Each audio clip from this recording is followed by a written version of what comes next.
بہت واضح طور پہ بتایا گیا. الحمدللہ رب العالمین. آج بڑا موضوع ہے سائنس کا. پہلے ہی سائنس بیان کیا. عالمین کا رب ہے. غور کیجئے, عالمین کا رب ہے مطلب کیا ہے کہ عالم نہیں عالمین. تو عالمین سے مراد ہے کہ جہاں جہاں عالم ہو, یہ جتنے بھی آپ کے کائنات کے اندر سیارے ہیں, ان سیاروں میں آج دنیا ڈھونڈ رہی ہے کہ سانسیں ہیں, زندگی ہے, زندگی گزارنے کے لیے کوئی ذرائع ہیں, دنیا جا رہی ہے. اللہ تعالیٰ نے سورہ فاتحہ میں یعنی انسان میں سے مسلمانوں کو پہلے ہی ان کو کرسٹل کی طرح کلیئر کیا. کیا کیا؟ فرمایا الحمدللہ رب العالمین, عالمین کا پالنے والا اللہ ہے, یہ فرما دیا. تو جب عالمین کا پالنے والا اللہ ہے تو پلنے والے بھی کوئی ہوں گے وہاں پر. جب پالنے والا اللہ ہے تو پلنے والے بھی کوئی ہوں گے.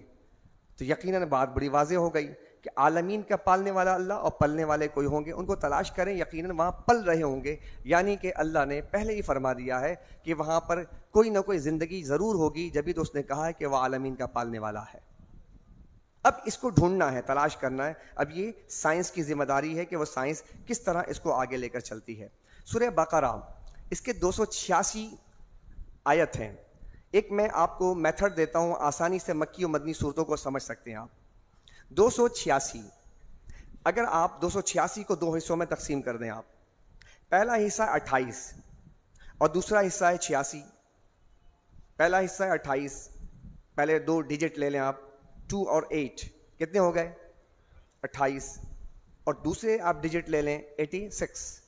اب یہ دونوں کے دونوں مکی مدنی صورتیں, 28 مدنی اور 86 مکی صورتیں. تو آپ کو کنفیوژن نہیں رہی. ہماری کوشش رہی ہے کہ کنفیوژن کو دور کیا جائے, کسی طرح بھی آسانی فراہم کی جائے تاکہ قرآن سے آپ قریب آئیں. میرا نوجوان, میرے بچے قرآن سے قریب آئیں, سمجھیں قرآن کو. مشکل نہیں ہے, اگر آپ اس کو سمجھنے بیٹھیں گے تو آسان ہے, اور پڑھنے کے لیے بھی آسان, یاد کرنے کے لیے بھی آسان, لیکن سمجھنے والوں کے ساتھ بیٹھنا پڑے گا.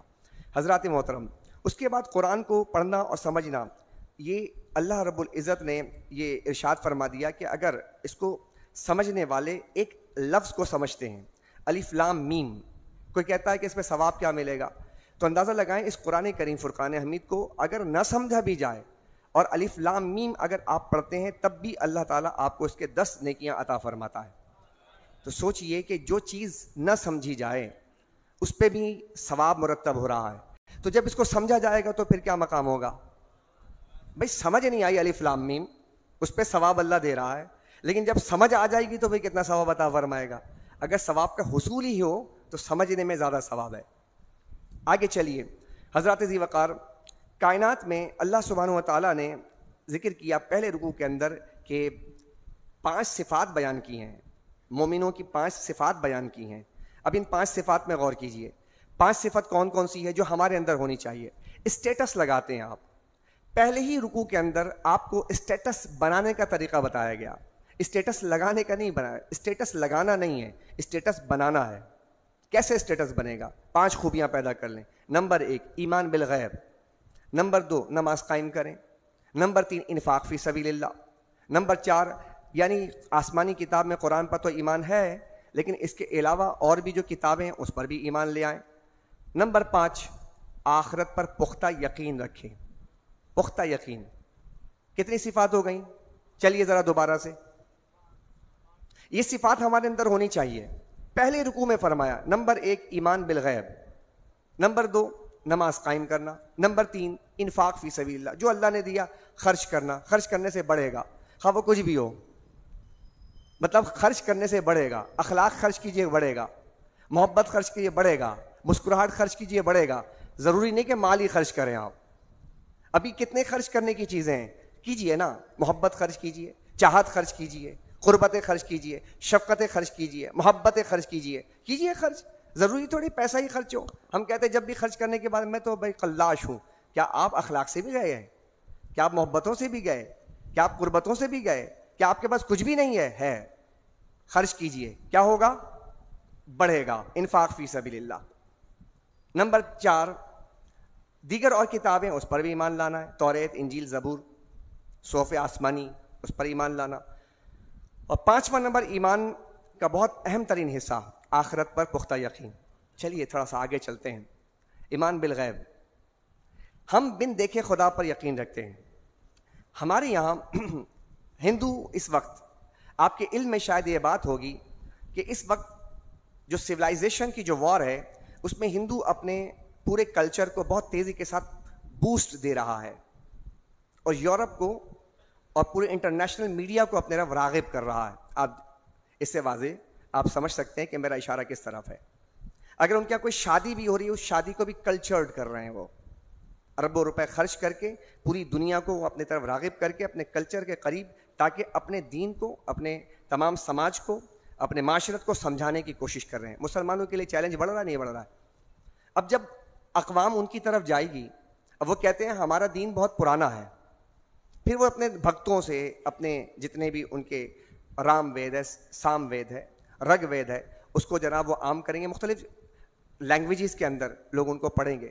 یعنی وہ اپنے طرف راغب کرنے کے لیے کتنی چیزوں کو یوٹیلائز کر رہے ہیں. اس میں ان کا پورا سوشل میڈیا ورک کر رہا ہے، اس کے پیچھے ان کا پورا نیوز، جتنے بھی اینکرز ہیں وہ باقاعدہ پنڈتوں کو اب بلا کر ان پر ویلاگرز اس پر ڈیبیٹ کر رہے ہیں. ان میں ایک سوال، توجہ، ایک سوال کرتے ہیں، کہتے ہیں ہم مورتیوں کو کیوں پوچھتے ہیں؟ خدا کے تصور کے ساتھ سمجھیے گا، خدا کا تصور مسلمانوں میں کیا ہے اور ہندوازم کے اندر کیا ہے. وہ کہتے ہیں ہم خدا کو بھگوان کو پوچھتے ہیں، مورتی کو پوچھتے ہیں. تو بھائی مورتی کو کیوں پوچھتے ہو آپ؟ کہتے ہیں یہ مورتی ایک تصویر ہے، ہم اس تصویر کو دیکھتے ہیں تو پھر ہمیں بھگوان یاد آتا ہے. اچھا، اب اس میں مثال دی جاتی ہے. ان کے کئی بڑے بڑے پنڈتوں نے اپنے مختلف قسم کے، یعنی کہ ٹیبل ٹاک پر یا ویڈیو جو ہے اینکرز کے ساتھ انہوں نے شیئرنگ کی ہے، اس میں اس کا ذکر کیا ہے. کہا کہ تمہارا باپ ہے، اس کی تصویر ہوتی ہے، تم اپنے باپ کی تصویر کو دیکھتے ہو. دیکھیے آپ لاجیکل بات سمجھاتے ہیں نوجوانوں کو، یہاں سے دماغ سے یہ اسکرو ڈھیلا کرتے ہیں. تمہارا باپ ہے، تمہارا باپ، اس کی تصویر تم دیکھتے ہو، تمہارا باپ یاد آتا ہے. ایسے ہی ہم بھگوان کی تصویر، مورتی دیکھتے ہیں تو ہمیں خدا بھگوان یاد آتا ہے. یہ ان کا یہ لاجک ہے. ہم آپ سے پوچھتے ہیں اگر یہی لاجک ہے، اس کی وجہ سے آپ مورتی کی پوجا کر رہے ہیں، تو پھر اگر میں آپ سے پوچھوں، بہت معذرت کے ساتھ سمجھنے کی کوشش کیجیے گا، کہ آپ گدھے کو دیکھ کے اپنے باپ کو یاد کریں گے؟ گدھے کی تصویر کو دیکھ کر؟ اگر آپ گدھے کی تصویر دیکھ کر، آپ اپنے باپ کی تصویر دیکھ کے تو باپ کو یاد کریں گے، لیکن آپ گدھے کی تصویر کو دیکھ کے باپ کو یاد کریں گے؟ نہیں کریں گے. توہین ہے باپ کی، اس لیے کہ باپ جو ہے آپ کا گدھا نہیں ہے. ٹھیک ہے. اچھا، آپ کے باپ کی تصویر کہیں نہ کہیں سے بنی ہوگی، کہیں تصویر لی ہوگی. آپ بیٹھے ہوئے ہیں، آپ میں سے بہت سے باپ ہیں، تو کسی نے باپ کو دیکھا ہوگا، اسکیچ بنا لیا، تصویر بنا کے آپ نے اسی طرح تصویر بنا لی. تو جس کی تصویر بنی ہے وہ تصویر تو بنا سکتا ہے، لیکن ایک گدھے کی تصویر اور اس کو آپ کہیں یہ میرا باپ ہے، تو کیا باپ کی توہین ہوگی کہ نہیں ہوگی؟ ہوگی نا. تو جس خدا نے اپنی تصویر دکھائی نہیں، اس کی تصویر کیسے بنائی جائے گی؟ یہ تو اس کی توہین ہے. جس طرح گدھے کی تصویر کو باپ کی تصویر نہیں کہا جائے گا، باپ کی توہین ہے، تو پھر جس نے اپنا وجود نہیں دکھایا، یعنی بظاہر اس کی کوئی شیپ نہیں دکھائی، اس نے کوئی فارم نہیں دکھایا، آپ اس کی تصویر کیسے بنا سکتے ہیں؟ آپ اس کی تصویر بنائیں تو اب دیکھیے کہ خدائے بزرگ و برتر نے اپنے کسی بھی چیز کو ظاہر نہیں فرمائے اس انداز میں جس طرح آپ کہتے ہیں. دوسری مثال میں رکھتا ہوں آپ کے سامنے. مجھے بتائیں، چلیں آپ ہی کے کیا کہتے ہیں پرائم منسٹر ہیں، آپ کے پرائم منسٹر ہیں مودی صاحب. جناب مودی کی تصویر لگی ہوئی ہے، ان کے تمام جتنے بھی گورنمنٹ کے ادارے ہیں ان میں لگی رہتی ہے. وزیر اعظم کی تصویر لگی ہوتی ہے. مودی کی جگہ آپ راہل گاندھی کی تصویر لگا دیں، کیا راہل گاندھی کی تصویر اگر لگا دی جائے تو کیا مودی کے چاہنے والے مانیں گے اس بات کو؟ ایکسیپٹ ہی نہیں کریں گے، وہ اس کو رد کر دیں گے کہ بھائی یہ کیا کر دیا. اگرچہ راہل گاندھی کی بھی داڑھی ہے تو مودی کی بھی داڑھی ہے، لیکن انسان جیسا انسان نہیں ہے.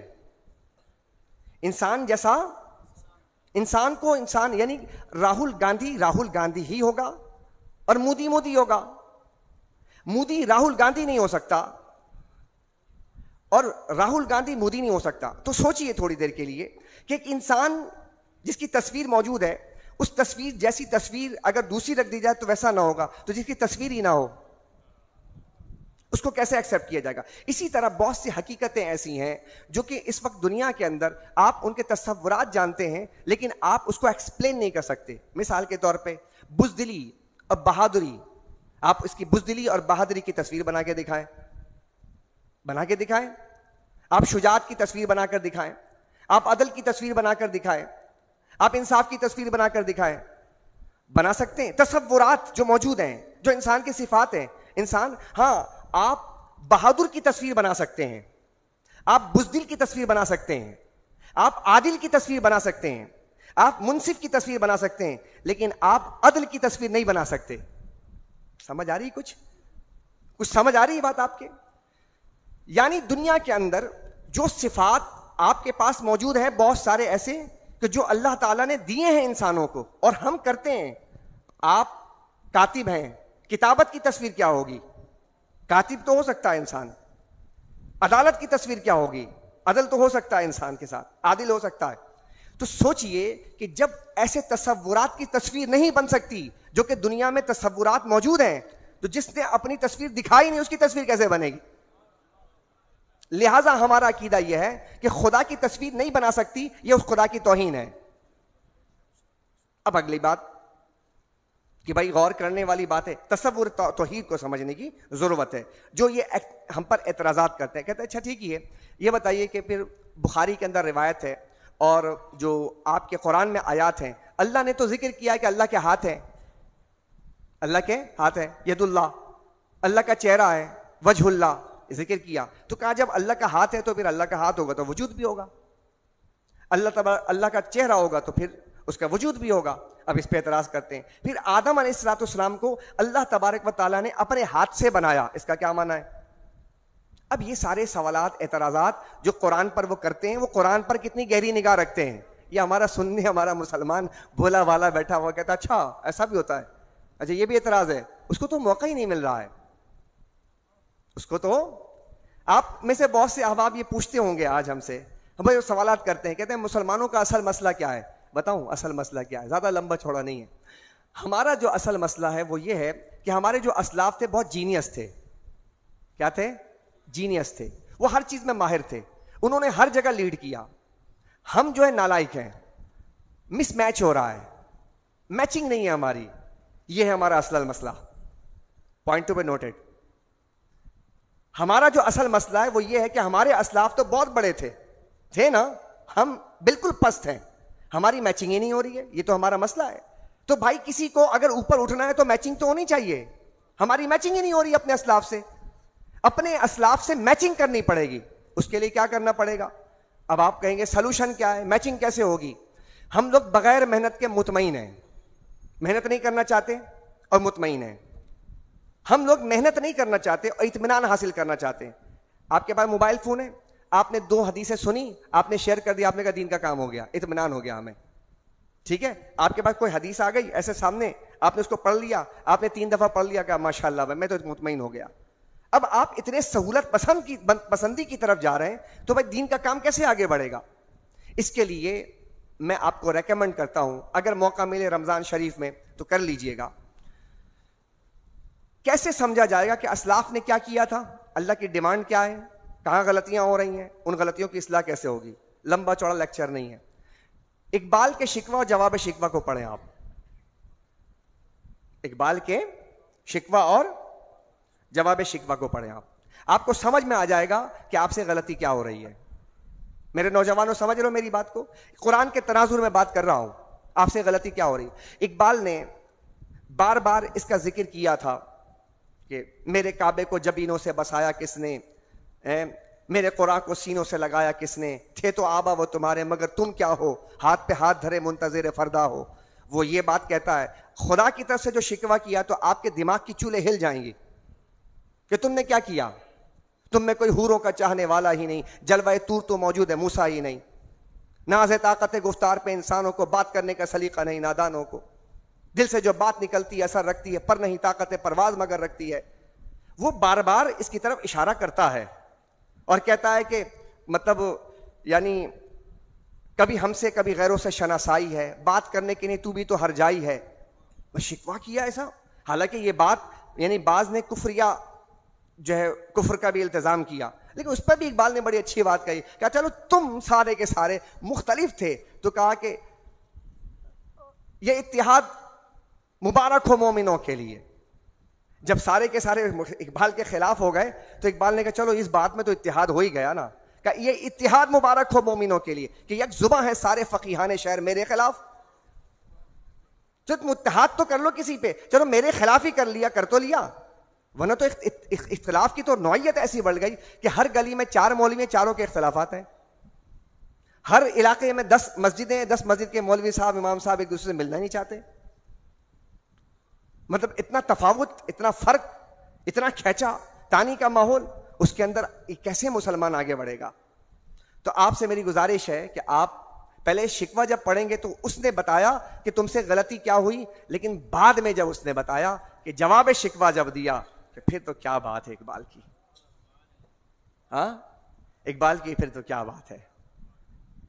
کہا کہ بے خطر آتش نمرود میں کود پڑا عشق، عقل ہے محو تماشائے لب باموی. عقل تو سوچتی رہ گئی اور عشق کود پڑا. پھر وہ عشق کی باتیں کرتا ہے، پھر محبت کی باتیں کرتا ہے، پھر قوم کو اٹھانے کی باتیں کرتا ہے. تو اس قوم کا جو مسئلہ ہے اس کو سمجھنا ہے تو شکوہ جواب شکوہ میں کچھ آتی ہے سمجھ میں بھائی؟ تھوڑا پڑھ لو، ذرا سا کتابیں اٹھا لو، تھام لو، زیادہ لمبا چوڑا تھوڑی ہے. اے جناب 4 5 6 صفحے ہیں، آپ ذرا دیکھو، ذرا اس میں ٹٹولو، دیکھو، غور کرو. سمجھ نہ آئے تو کسی کے پاس آ کر سیکھ لو. بلکہ شکوہ اور جواب شکوہ کے جو ہے شرح بھی لکھی گئی ہے علیحدہ سے. بڑا کام کیا لوگوں نے، ذرا سے ہمیں استفادہ کرنا چاہیے. بہرحال عرض کر رہا تھا کہ اللہ سبحانہ و تعالیٰ نے انسان کو پیدا کیا. اب ان کا اعتراض کیا ہے ہندوؤں کا؟ ہندو کہتے ہیں کہ بھائی خدا نے اپنے ہاتھ سے بنایا تو کیا مطلب ہے؟ تو اس کا جواب امام قرطبی نے بڑے پیارے انداز میں دیا. تفسیر قرطبی ہمارے لائبریری میں موجود ہے، 10 جلدوں پر موجود ہے، عربی کی تفسیر ہے، اردو بھی اس کا ترجمہ کر دیا گیا ہے. اس میں بیان کیا انہوں نے کہ کہا کہ اللہ تبارک و تعالیٰ نے فرمایا ید اللہ، تو اس کا پہلا جواب دیا کہا کہ دیکھو بھائی، ید اللہ کا معنی یہ نہیں کہ اللہ کے ہاتھ ہے، بلکہ پہلی بات انہوں نے سمجھائی کہ اللہ تعالیٰ جب کوئی بات سمجھانا چاہتا ہے تو لوگوں میں جو متعارف چیزیں ہوتی ہیں اس کے ذریعے سمجھاتا ہے. مثال وہی دیتا ہے جو ان میں رائج ہوتی ہے، اور یہ عام بات ہے، یہ عام بات ہے. آپ بھی کوئی مثال دیتے ہیں، آپ کہتے ہیں تو بہادر ہے شیر کی طرح، تو کیا آپ کے شیر کی طرح دانت بھی لمبے ہیں، بال بھی نکلے ہوئے ہیں، پنجے بھی ہیں؟ آپ کے نہیں ہوں گے نا. تو آپ ڈھونڈنے لگیں گے کہ بھائی یہ تو شیر کی طرح بہادر ہے، تو دیکھیں اس کی دم بھی ہے کیا؟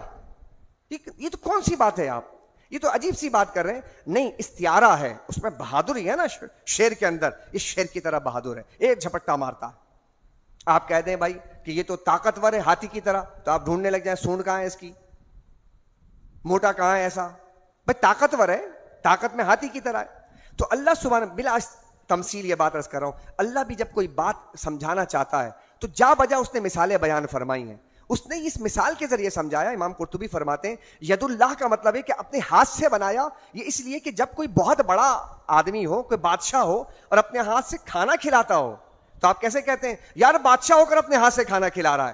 تاکہ لوگوں کی تعظیم اور تکریم مقصود ہو کہ اس نے لوگوں کو کتنی تعظیم دی ہے. تو یہاں پر بھی یہی مقصود ہے حدیث پاک میں کہ اللہ نے اپنے ہاتھ سے آدم کو بنایا، یعنی آدم کو مکرم بنایا ہے، آدم کو محترم کیا ہے، آدم کے مقام کو بلند کیا ہے. اس کا مطلب یہ نہیں کہ اللہ نے ہاتھ سے بنایا. تو یہاں پر اچھا، اسی طرح صفت کا جب ذکر کیا، اللہ تعالیٰ نے اپنی صورت پہ بنایا، اس پہ اعتراض کیا گیا کہ دیکھو تو تمہارے تو قرآن اور حدیث کے اندر ہے کہ اللہ نے صورت پہ بنایا ہے آدم کو، صورت پہ. تو صورت سے کیا مراد ہے؟ قرآن میں وجہ اللہ کہا اور آدم کو اپنی صورت پہ بنا دیا. تو بھائی دونوں کے اندر کیا ہے؟ یہ تو ظاہر سی بات میچنگ ہو رہی ہے کہ اللہ نے اپنی صورت ہوگی کوئی نہ کوئی.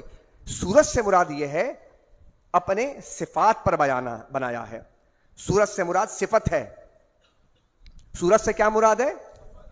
بات واضح ہو گئی کہ اللہ تبارک و تعالیٰ نے صورت پہ کیا بنایا کہ بھائی انسان کے اندر جو صفات آئی ہیں تو یہ کہاں سے آئی ہیں؟ تو یہ بتایا کہ اللہ نے اپنی صورت پہ بنایا، یعنی اپنے صفات اس میں انڈیل دی ہیں، داخل کر دیا ہے. تم میں مہربانی ہے، شفقت ہے، رحمت ہے، تمہارے اندر ستاری ہے، تمہارے اندر غفاری ہے. یہ کہاں سے آیا؟ یہ اللہ تعالیٰ نے اپنی صفات کا مظہر تمہیں بنایا ہے.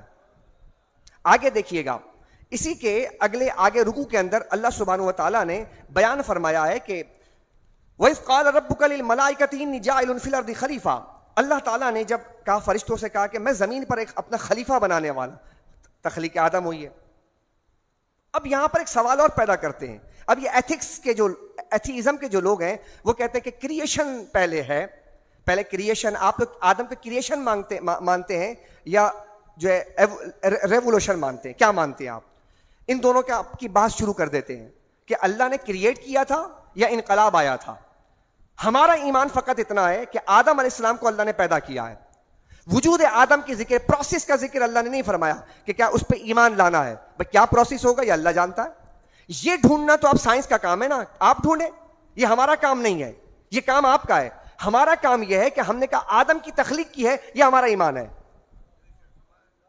اس بات پہ ہمارا ایمان ہے کہ آدم کی تخلیق اللہ نے کی ہے، مٹی سے کی، یہ ہمارا ایمان ہے. اب کیا پروسیس تھا، کس وقت کیا ہے، اب یہ اس کو کنفیوژن کریٹ کرنے کے لیے کہتے ہیں کہ دیکھو اللہ تعالیٰ نے تو فرمایا کہ آدم سے کیسے پیدا کیا، اب اتنے جمعے کے دن عصر کی نماز کے بعد پیدا کیا، تو بتاؤ کہ ٹائم کیا ہوگا، اس وقت تو وقت نہیں تھا.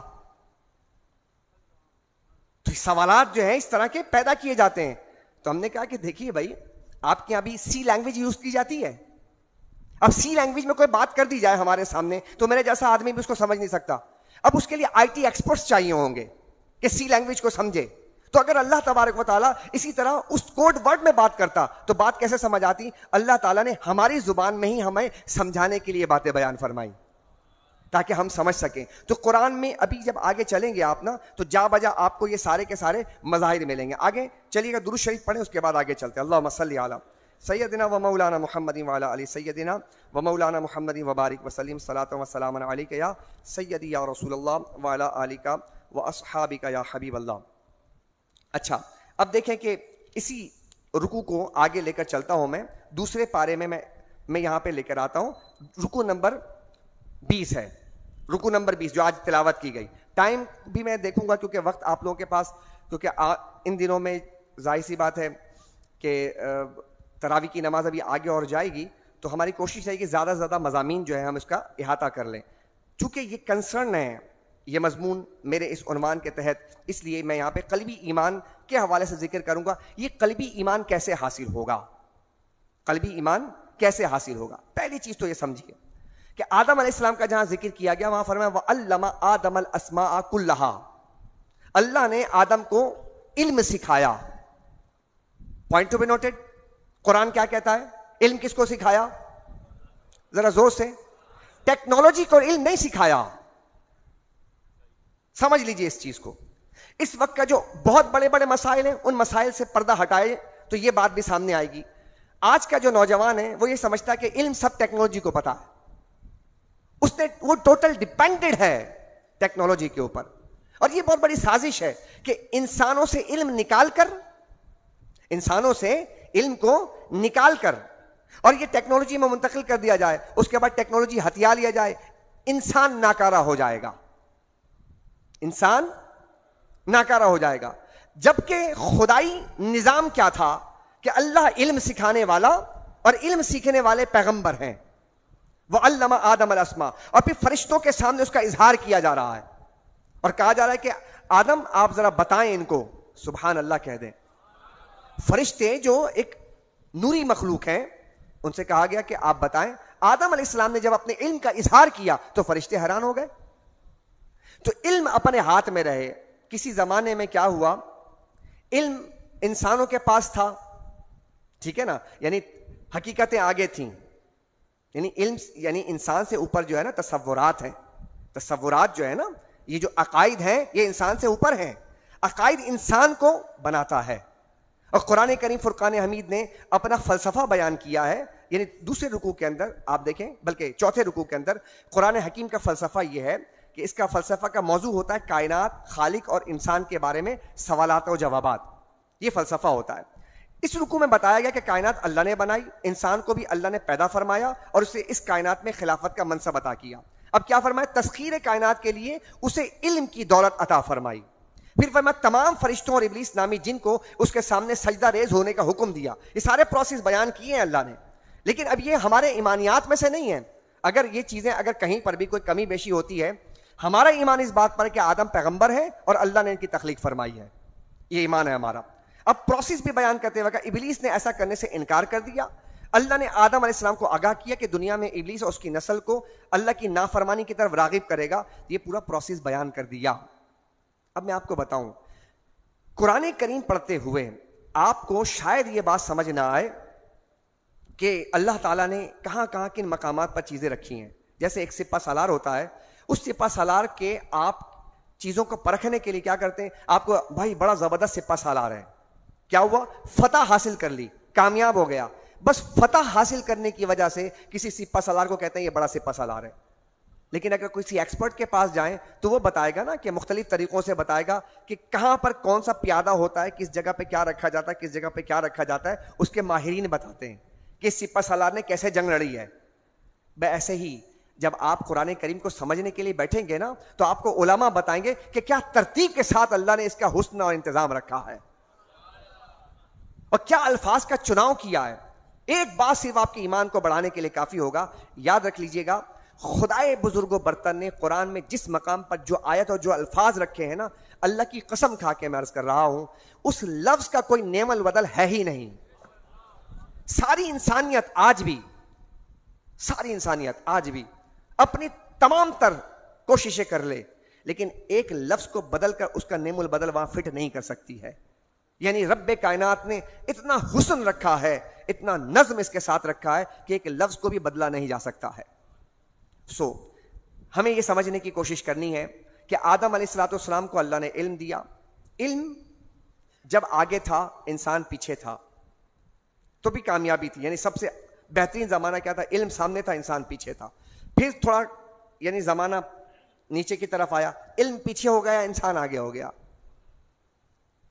یعنی گراوٹ جو ہوئی ہے, علم پیچھے گیا, انسان آگے ہو گیا. اب کیا ہوا کہ اور بھی گراوٹ ہو گئی کہ انسان بھی اب پیچھے ہو گیا, ٹیکنالوجی آگے ہو گئی. کچھ سمجھ آئی بات؟ یہ تین پروسیس سمجھ گئے. صحابہ کے زمانے میں نظریات سب سے آگے تھے, اس لیے وہ لڑ جاتے تھے, ٹکرا جاتے تھے, کامیاب ہو جاتے تھے. پھر زمانہ جب آیا, بادشاہوں کا زمانہ آیا, تو انہوں نے کہا شخصیت کا زمانہ آ گیا. بھائی میں کوئی شخصیت ہوں, بادشاہ سلامت کہتے تھے میں شخصیت ہوں, لہٰذا نظریات پیچھے ہو گئے, شخصیتیں آگے ہو گئیں. اب وہ شخصیتیں چلتی رہیں. اب زمانہ سائنس اور ٹیکنالوجی کا آ گیا. اب انسان اور شخصیات پیچھے ہو گئیں اور ٹیکنالوجی. نوجوانوں, آگے حالات اچھے نہیں ہیں کہ اگر یہی ٹیکنالوجی کو آپ ایسے ہی سمجھتے رہیں گے تو انسان اپنے تمام اقدار, اپنے اطوار, اپنے تمام خاندانی نظام, اپنے ہر چیز سے, ہر آدمی ایک دوسرے سے بیگانہ ہوگا اور کاٹنے کو دوڑے گا. یہ اچھی روش نہیں ہے, اس روش پر روک تھام ہونی چاہیے. لہذا ٹیکنالوجی سے تھوڑا دور رہنے کی کوشش کریں, استعمال ضرور کریں. کیا میں نے کہا؟ استعمال ضرور کریں, لیکن ایسا نہ ہو کہ پانی اگر کشتی کے اندر آ جائے تو کشتی کو ڈبو دیتی ہے, لیکن اگر سمندر کے اوپر کشتی چل رہی ہو تو بس آپ کا تعلق کشتی اور سمندر کا ہونا چاہیے. سمجھ رہے نوجوانوں؟ میں تو دیکھ رہا ہوں بہت خطرناک دوراہے میں ہم داخل ہو چکے ہیں. لہٰذا اب اللہ سے آخری رکوع میں عرض کر رہا ہوں تاکہ پھر کل انشاءاللہ کچھ اور موضوعات آپ کے سامنے رکھیں گے. اس رکوع کو سمجھیے گا. سبحان اللہ. قلبی ایمان کیسے حاصل ہوگا؟ 20ویں رکوع میں اللہ نے یہ حقیقت بیان کی کہ ایمان کیسے شعوری طور پر حاصل ہوتا. ابتدائی طور پر آپ کے اندر نا صلاحیتیں ہیں, آپ سمجھ لیں اس چیز کو. ابتدائی طور پہ ہر انسان یہاں باصلاحیت بیٹھا ہے, کوئی آدمی ایسا نہیں ہے جس کے پاس صلاحیت نہیں ہے, لیکن سب کی صلاحیتیں دبی ہوئی ہیں, خوابیدہ ہیں. یہ صلاحیتیں باہر کیسے آئیں گی؟ اس پر پریشر ڈالنا پڑے گا, حالات کا پریشر ڈالنا پڑے گا. جب حالات کا پریشر پڑے گا تو آپ کی صلاحیتیں باہر آئیں گی. میں چیلنج کرتا ہوں, پڑھ لیجئے سارے بڑے بڑے لوگوں کو, جتنے بڑے لوگ, عظیم لوگ دنیا میں گزرے, آپ دیکھ لیجئے گا ابتدائی طور پر ایسے ہی تھے. وہ غریب غربا تھے, حالات کا پریشر آیا, وہی غریب بادشاہ بن گیا, وہی غریب سائنسدان بن گیا. ایڈیسن, پتا آپ کو ایڈیسن کی آپ کو پتا ہے نا سائنس کی دنیا کے اندر ایڈیسن نے سب سے زیادہ ایجادات کی ہیں. آپ جانتے ہیں نا, سائنسدان. اسی کی مثال دے رہا ہوں آپ کو. میں نے کہا نا اس دفعہ تھوڑا سا میں پیٹرن چینج کر کے آپ کے سامنے رکھوں گا تاکہ آپ سمجھیں نوجوان, جو آپ کو پڑھایا جا رہا ہے وہ کس طرح پڑھایا جائے. جب وہ 8ویں کلاس میں تھا تو ایڈیسن کی ماں کے پاس ایک پرچہ آیا اور اس پرچے کے اندر لکھا تھا, توجہ ہے, اس پرچے کے اندر لکھا تھا, کچھ بھی لکھا تھا. اس کی ماں نے بلند آواز سے پڑھ کے سنایا. ایڈیسن بھی وہاں بیٹھا تھا, 8ویں کلاس کے اندر پڑھتا تھا, تو کن ذہن تھا. کہا کہ پرنسپل نے, ہیڈ ماسٹر نے لکھا ہے کہ تمہارے بیٹے کے اندر ایکسٹرا آرڈنری صلاحیتیں ہیں. لہذا ایکسٹرا آرڈنری صلاحیتیں ہیں. یہ اس کی ماں کی طرف خط ہے. اس کی ماں کو چاہیے کہ یہ اسکول نہ بھیجے اور اپنے گھر میں اس کو ٹیچ کرے, چونکہ ہمارے پاس کوئی ایسا ٹیچر نہیں ہے کہ جو اس کو ٹیچ کر سکتا ہے. اب ایڈیسن نے یہ سنا اور سننے کے بعد اس کی ماں نے گھر میں اس کو ٹیچ کرنا شروع کر دیا. ٹیچ کرتے کرتے وہ دنیا کا اتنا بڑا سائنسدان بنا کہ اس نے دنیا میں یہ بلب ہے نا, بلب بھی اسی نے ایجاد کی ہے, ایڈیسن نے. اس کی ماں کا انتقال ہو گیا, مر گئی. اب وہ اپنے پرانے پیسہ بھی بہت آیا, اپنے پرانے سامانوں میں سے کبھی وہ ڈھونڈ رہا تھا تو وہ خط ملا اسے جو اس کے پرنسپل نے اس کو دیا تھا. جب اس نے اس خط کو پڑھا تو اس خط میں لکھا ہوا تھا کہ تمہارا بیٹا بہت کن ذہن ہے اور ہم اس کو اب اسکول میں پڑھا نہیں سکتے, لہذا اس کو اپنے گھر میں بٹھا دو.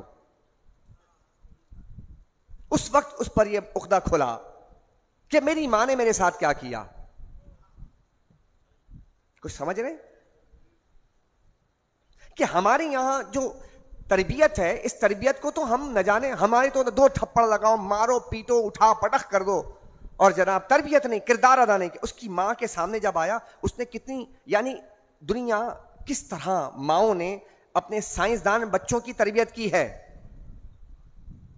اور پھر دنیا کو دیا ہے. تو قومیں تو ایسے آگے بڑھی, اور جن کے پاس قرآن ہے ان کی مائیں کیوں تربیت نہیں کرتی؟ ان کی مائیں کیوں بانجھ ہو گئی ہیں؟ وہ کیوں نہیں اپنے بچوں کو بتاتی ہیں کہ تمہارے نبی کی شان کیا ہے؟ میں عرض کروں کہ دیکھیں, یعنی توحید باری تعالیٰ کے لیے اس کو سمجھنے کے لیے ایک پیغمبر کی ضرورت ہوگی. اللہ کو سمجھنے کے لیے, ایمان بالغیب کو سمجھنے کے لیے ایک پیغمبر کی ضرورت ہوگی. توجہ چاہوں گا میں, ایک پیغمبر کی ضرورت پڑے گی. تو بھائی پیغمبر کیسے پہچانے؟ ہمیں کیسے پتہ چلے گا پیغمبر ہے یہ؟ تو پیغمبر کے لیے اللہ تعالیٰ نے کیا فرمایا کہ اس کو معجزہ دیں گے, اس کو معجزہ دیں گے. تو بھائی معجزہ دیں گے تو معجزہ اگر اس کے پاس ہے تو جادوگر کے پاس جادوگری ہے. اب جادوگری کو معجزے سے کمپیئر کریں گے تو کیسے پہچان کریں گے یہ جادوگری ہے یا معجزہ ہے, یہ شوپتے ہیں یا معجزہ ہے, یہ میجک ہے یا پھر یہ معجزہ ہے؟ یہ کیسے پہچان کریں گے؟ اس کی بھی پہچان اللہ نے بیان کی کہ اسی ایکسپرٹ سے پوچھو جو معجزہ یعنی اپنے جادوگری دکھاتا ہے. ہر ایک کو پتا ہوتا ہے کہ میرے لیمیٹیشنز کیا ہیں. یہ جو میرے پاس جادوگری ہے نا, اس کی لیمیٹیشنز ہیں, بس اس سے آگے نہیں بڑھ سکتا, یہ لاسٹ ہے. اس کے آگے انسان کی عقل, فن, علم سب رہ جائے گا. اب بھائی سیدھی بات ہے, کوئی چیلا ہوگا, اس نے کوئی جاپ شاپ کیے ہوں گے, اس نے جادوگری سیکھ لی, اس کا گرو ہوگا, اس سے اوپر کا ہوگا. چیلے نے کوئی جادوگری کی, اپنے باس کے پاس آیا, گرو کے پاس آیا, گرو نے کہا تیری جادوگری سے بڑی میرے پاس ہے, اس نے دکھا دی. لیکن جب پیغمبر دکھائے گا تو کیسے معلوم چلے گا؟ جب وہ پیغمبر کے پاس جائے گا نا وہ گرو, اس کو پتا ہے کہ میرے لیمیٹیشنز کیا ہیں, میں اس سے آگے نہیں بڑھ سکتا. اگر کوئی چیز اس سے آگے کی ہوگی, نہیں سمجھ رہے, کوئی اس سے آگے کی چیز ہوگی, آئے ہائے ہائے, تو وہ پھر جادوگری نہیں ہوگی. یہ آگے مثال آئے گی, میں نے ابتدائی طور پہ سمجھانے کے لیے عرض کیا ہے. سامری جادوگر, پیغمبروں کا ذکر آیا, موسیٰ علیہ السلام کا ذکر آیا, حضرت یعقوب کا ذکر آیا, ابراہیم علیہ السلام کا ذکر آیا, آدم علیہ السلام کا ذکر آیا, حضرت اسماعیل کا ذکر آیا. اس میں سارے پیغمبروں کا ذکر آیا ہے آج کے رکوع کے اندر. موسیٰ علیہ السلام کے سامنے سامری جادوگر نے جناب کا دکھایا. تو موسیٰ علیہ السلام کے سامنے جب آپ نے وہ عصا پھینکا تو کیا چیز تھی جو قرآن کہتا ہے کہ وہ اسی وقت سجدے میں گر گئے؟ اپ ٹو ڈیٹ امپیکٹ کیسے ہوا؟ سوال ہے, میں پوچھنا چاہتا ہوں نوجوانوں. انہوں نے تو کوئی مناظرہ نہیں کیا, کوئی مباحثہ نہیں کیا, کوئی دلیل نہیں دی, فقط ایک دلیل دی, تم بھی دکھاؤ میں بھی دکھاتا ہوں. دکھایا. اس دکھانے کے اندر ان کو پتا تھا ہماری لیمیٹیشنز یہ ہیں کہ اب اس سے اوپر کچھ دکھایا نہیں جا سکتا. لیکن حضرت موسیٰ نے جب معجزہ دکھایا اس سے اوپر کی چیز, وہ سمجھ گئے کہ یہ انسان نہیں, یہ اللہ کا بندہ بھیجا ہوا, یہ وہ پیغمبر ہے کہ جو معجزہ دکھا رہا ہے. یہ کوئی جادوگری نہیں ہے, یہ اللہ کی طرف سے معجزہ دکھایا جا رہا ہے. بس سمجھ آ گئی بات. اللہ اکبر. تو پھر انہوں نے ان کے بعد چارہ کار نہیں تھا, سجدے میں گر گئے. کہا کہ اب انسان کی لیمیٹیشنز سے حدوں سے آگے بڑھ گیا. میں آپ سے پوچھنا چاہتا ہوں, جاپان ہے جاپان. اس وقت پوری دنیا میں بلڈ ٹرین کے حوالے سے سب سے زیادہ مشہور کون ہے؟ 5th جنریشن میں چلے گئے. اب مجھے بتائیے کہ ان کی اسپیڈ کتنی ہائی ہے صاحب؟ اب اس اسپیڈ کو ان کو پتا نہیں, یہ ان کی لمیٹیشنز ہیں. توجہ, انہوں نے ایک ٹرین بنایا, اس ٹرین کی لمیٹیشن یہ ہے کہ بھائی یہ اتنی تیز جائے گا اور اتنے گھنٹے میں اتنے ٹوکیو شہر سے دوسری جگہ چلا جائے گا. لیکن اگر تھوڑی سی اسپیڈ بڑھ جائے تو کیا ہوگا؟ برباد ہو جائے گا, حادثہ ہو جائے گا, اس کے تمام جتنے ویلز ہیں وہ نکل جائیں گے. وہ اپنی اسپیڈ سے بڑھ کر نہیں. اب میں آپ سے پوچھنا چاہتا ہوں, آج کی دنیا کے اندر 5th جنریشن کے اندر اگر یہ بلڈ ٹرین کو اس طرح گزارتے ہیں اور کہتے ہیں اس سے آگے کچھ نہیں ہے, لیکن اگر کوئی پیغمبر کہے کہ میں لمحوں کے اندر پہلے آسمان سے 7ویں آسمان پر پہنچ گیا, اس کو کیا کہیں گے آپ؟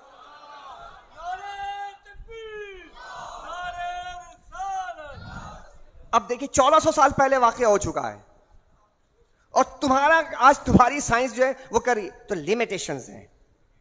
اس لمیٹیشنز کے, اور قرآن کہتا ہے کہ سبحان الذی اسری بعبدہ لیلا من المسجد الحرام الی المسجد الاقصی. بھائی گئے نا مسجد حرام سے مسجد اقصی گئے, اور پھر یہ سارے کچھ احادیث میں بیان کیا گیا. یہ نبی جا رہا ہے, اسپیڈ بتائی گئی, ٹائم اسپیس کو بتا دیا گیا, طے زمانی طے مکانی سب کچھ بتا دیا. کیا کہا کہ یہاں پر کنڈی ہل رہی ہے اور واپس بھی آ گئے, پانی وضو کا بہ رہا تھا واپس بھی آ گئے. اب کتنی اسپیڈ ہوگی صاحب؟ سبحان اللہ کہہ دیجیے, اللہ اکبر. مسلمان بچوں ذرا ان معجزات پہ غور کرو, جو معجزات ہمارے سامنے پیغمبروں کے ذریعے دکھائے گئے اور نبی دو عالم صلی اللہ علیہ وسلم نے. اللہ اکبر. انسان دیکھیں, توجہ چاہوں گا میں, انسان زمین سے پانی نکالتا ہے, پتھروں سے پانی نکالتا ہے, آسمان سے پانی برستا ہے. ارے کبھی جسم سے بھی پانی نکلتا ہے. یہ لمیٹیشنز ہیں کائنات میں. ایک نظم ہے, نظم میں کیا ہے کہ آسمان سے بادلوں سے پانی گرے گا, سمندر سے پانی اٹھے گا, زمین سے نکلے گا, پتھروں سے نکلے گا. یہ تو سمجھ آتی بات. لیکن پیغمبر اگر کسی پیالے میں ہاتھ رکھ دے اور پانی نکلنا شروع ہو جائے تو انسان کی عقل تو پہچان بتا دی کہ دیکھو انسان اپنے لمیٹیشنز جانتا ہے. اس سے اوپر کی کوئی چیز دکھائی جائے گی تو سمجھ لو کہ کیا چیز ہے. یہ تو آسان تو کر دیا اللہ نے. یہ انشاءاللہ ہمارے جو ہے وہ اس میں آئیں گے. آخری رکوع کا جو ایک ذرا سا سمجھ, کائنات میں اللہ کی بے شمار نسل, یعنی رفتہ رفتہ ہم ایمان سے, اللہ نے ایمان ہمارے اندر رکھا ہے. بولیے بولیے, ایمان ہمارے اندر. ہم اپنی غفلتوں کی وجہ سے ایمان آہستہ آہستہ کمزور کر لیتے ہیں. یہ بڑھے گا کیسے ہے نا سوال. اللہ نے پورے کائنات کے اندر نشانیاں پھیلا دی ہیں. جب تم ان کائنات میں غور کرو گے تمہارا ایمان بڑھنا شروع ہو جائے گا. یہ ہے ایک بہت بنیادی فیکٹر کہ جس کی طرف تمہاری توجہ نہیں ہے. اس نے کیا کہا, آسمان کو دیکھو, ہواؤں کو دیکھو, کبھی ٹھنڈی چلتی ہے کبھی گرم چلتی ہے. بارشوں کو دیکھو, کبھی تیز برستی ہے کبھی آہستہ برستی ہے. موسموں کو دیکھو, کبھی گرمی کا موسم آتا ہے کبھی سردی کا موسم آتا ہے. زمین کو دیکھو, اس کے صلاحیتوں کو دیکھو, اس کے اندر کیا ہے. ایک ہی زمین ہے, کبھی آلو نکلتا ہے, کبھی پیاز نکلتا ہے, کبھی پھول نکلتے ہیں, کبھی پھل نکلتے ہیں. ایک ہی جگہ سے پھل نکلتے ہیں, ایک کا ذائقہ میٹھا ہے, ایک کا کڑوا ہے, ایک کا ترش ہے. اب غور تو کرو, سوال پیدا ہوتا ہے نا, اگر زمین کی تخلیق اگر میٹھا کرنے والی ہوتی تو ہر پھل میں مٹھاس ہوتی. اگر زمین کے اندر رنگت ہری ہوتی تو ہر چیز ہری ہوتی. پر کون ہے کہ زمین ایک ہی ہے, بیج مختلف ڈالے جاتے ہیں اور جب نکلتے ہیں تو کوئی لمبا ہوتا ہے, کوئی چھوٹا ہوتا ہے, کوئی ہرا ہوتا ہے, کوئی نیلا ہوتا ہے, کوئی پیلا ہوتا ہے, کوئی کالا ہوتا ہے, کوئی بڑا ہوتا ہے, کوئی چھوٹا ہوتا ہے. کون ہے, یہ سوال کون ہے جو یہ کر رہا ہے؟ اسی سوال کا جواب اسلام دیتا ہے. وہ ایک ہے ایمان بالغیب, جس پر ہمارا ایمان ہے, وہی کر رہا ہے. کوئی تو ہے جو نظام ہستی چلا رہا ہے, وہی خدا ہے. اس لیے ایمان بالغیب یہی تو ہے امتحان, کہ اگر اللہ تبارک و تعالیٰ دکھا دیتا تو ماننا کس کے لیے مشکل کیا ہوتا؟ مشکل تو یہی ہے کہ وہ دکھا نہیں رہا ہے, لیکن مان رہے ہم. سبحان اللہ. میرے خیال میں شاید ہمیں اپنے آپ پر کبھی کبھار شک ہو جائے, لیکن خدا کی قسم ہمارا یقین اتنا پختہ ہے کہ ایک لمحے کے لیے بھی خدا کے لیے ہم یہ تصور نہیں کرتے کہ وہ موجود نہیں ہے. یہ کیسے آیا بولیے؟ یہ جب پیغمبر کے ساتھ آپ کا تعلق جڑا. بولیے بولیے نا, یہ تعلق جڑا تو آپ کو یہ بات سمجھ آ گئی. بس یہی میں نوجوانوں کو سمجھا کے گفتگو ختم کر رہا ہوں. جب آپ کا تعلق پیغمبر سے جڑا تو آپ کو یہ بات سمجھ میں, جو بہت مشکل بات تھی. جائیے قبرستان اور جا کے مٹی میں آپ سائنس سے پوچھئے کہ بھائی ذرا بتا اس قبر میں کچھ ہو بھی رہا ہے, بولے گا کچھ بھی نہیں ہو رہا ہے, وہ تو ختم ہو گئے بھائی, مٹی میں مل گئے وہ تو. آواز آئی؟ بولا نہیں آئی. کچھ ہوا نا؟ نہیں ہوا. لیکن اگر ادھر ہی سے گزر جائے پیغمبر تو کیا اس پہ عذاب ہو رہا ہے؟ سبحان اللہ, اس پہ عذاب ہو رہا ہے. پیشاب کے چھینٹوں سے نہیں بچتا تھا, غیبت کرتا تھا. اچھا کیا ہوگا؟ اب دیکھیں سلوشن بھی ہے. آئے ہائے, نبی صرف بتاتا نہیں ہے, سلوشن بھی دیتا ہے. کیا تر کھجور کے تنے رکھ دو. آقا کیا ہوگا؟ کیا تسبیح پڑھیں گے اس کا عذاب دور ہو جائے گا. یہ کیسے پتا چلا؟ سائنس نہیں پہنچ پائی نا. تو آپ کو میں نے بتایا نا کہ دیکھو نوجوانوں, سائنس پر اتنا اندھا اعتماد نہ کرو, سیرت کے قریب آؤ, تمہیں ہر چیز پتہ چلے گی. لیکن سیرت اور قرآن کا کانٹیکٹ جو ہے وہ ایک ساتھ رکھنا ہے. سنیے گا, قرآن الفاظ ہیں, سیرت معنی ہے. اگر آپ ان الفاظ کو معنی میں سمجھنا چاہتے ہیں تو سیرت کو جوڑ کے پڑھنا پڑے گا. بس اس بات کو آج کا درس یہی مکمل کرتا ہوں. کل انشاءاللہ بہت سے مضامین ہیں جو میرے ذہن کے اندر ہیں. اس دفعہ میں انشاءاللہ کوشش کروں گا کہ عقدہ کشائی کی جائے اور آپ کے سامنے رکھا جائے. نوجوان خاص طور پہ میں کہتا ہوں 1 گھنٹہ ضرور نکالا کرو. انشاءاللہ جب سوشل میڈیا پر بیٹھو تو میں چاہتا ہوں کہ تم بھی اگر کوئی سوال جواب آئے نا تو کود پڑو, دلائل کے ساتھ کود پڑو, تابڑ توڑ حملے کر دو اس کے اوپر, تابڑ تو چھیل دو ان کو, ان کے بخیے اڑا دو. لیکن یہ کب ممکن ہوگا؟ جب تمہارے پاس علم ہوگا, دلائل ہوں گے. دلائل کی دنیا میں بات کرو, لہٰذا دلائل حاصل کرو. تمہارے پاس دلائل بہت پختہ ہیں. یقین جان لو ان کے پاس جو سامنے آ کر مسلمانوں پہ حملہ کر رہے ہیں, ان کے دلائل جھاگ سے بھی زیادہ کمزور ہیں, لیکن تمہارے دلائل پتھر سے بھی زیادہ پختہ ہیں. نہ اس پہ دراڑ آ سکتی ہے نہ یہ ٹوٹ سکتا ہے. لہٰذا اپنے دلائل سیکھو اور پھر کہیں پر بھی بات ہو, ڈیبیٹ ہو, تو آپ اسلام کا دفاع کرو. کسی لمحے بھی اسلام کے مشن سے جدا مت ہونا. آخری دم تک اسلام کے مشن پر قائم رہنا اور اس کے ہراول دستے کا کردار ادا کرنا, حتیٰ کہ موت جب آ رہی ہو تو ہم مصطفی مشن کے سپاہی بن کر اللہ کے دربار میں پہنچ جائیں. اللہم ربنا تقبل منا انک انت السمیع العلیم وتب علینا یا مولانا انک انت التواب الرحیم. اے رب ذوالجلال, مالک و مولا, خالق و ارض و سما, ہم نے آج اپنے گفتگو کا آغاز تیرے کلام سورہ فاتحہ سے کیا اور ہم نے جن آیات پر اختتام کیا, ان آیات کو آیت الآیات کہتے ہیں. جہاں میں نے اختتام کیا اس کو آیت الآیات کہتے ہیں, جس میں اللہ تعالیٰ نے اپنی 10 نشانیوں کا تذکرہ فرمایا ہے. رکوع نمبر 20 میں, اے اللہ تیری ان نشانیوں کا واسطہ ہمیں اس کو سمجھنے کی توفیق عطا فرما, ہمارا ایمان غیر متزلزل بنا دے. یا اللہ ہمیں اسلام دشمنوں سے مقابلہ کرنے کی سکت عطا فرما, طاقت عطا فرما, علم عطا فرما, دلائل عطا فرما, براہین عطا فرما. یا اللہ ہمیں اپنے علماء کے ساتھ جڑ کر قرآن کے نور سے اللہ مخبور ہونے کی توفیق عطا فرما. وصلی اللہ تعالی علی خیر خلق محمد وعلی آلہ واصحابہ اجمعین برحمتک یا ارحم الراحمین. السلام علیکم.